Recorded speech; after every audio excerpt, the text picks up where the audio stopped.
How to secure your Mint account?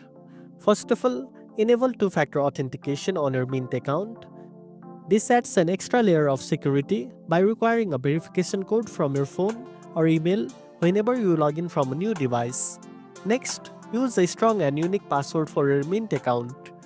Avoid common passwords or ones you have used before, and consider using a password manager to generate and store complex passwords safely. Also, regularly review your account activity and linked financial accounts in Mint. This helps you spot any suspicious transactions early and take immediate action. Make sure your laptop's operating system and browser are up to date. Updates often include security patches that protect against new threats. Additionally, be cautious of phishing emails or messages pretending to be from Mint.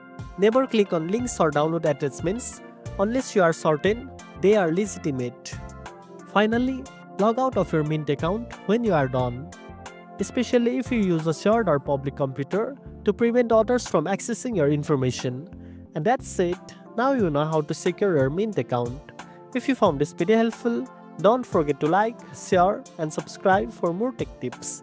Thanks for watching, and I'll see you in the next one.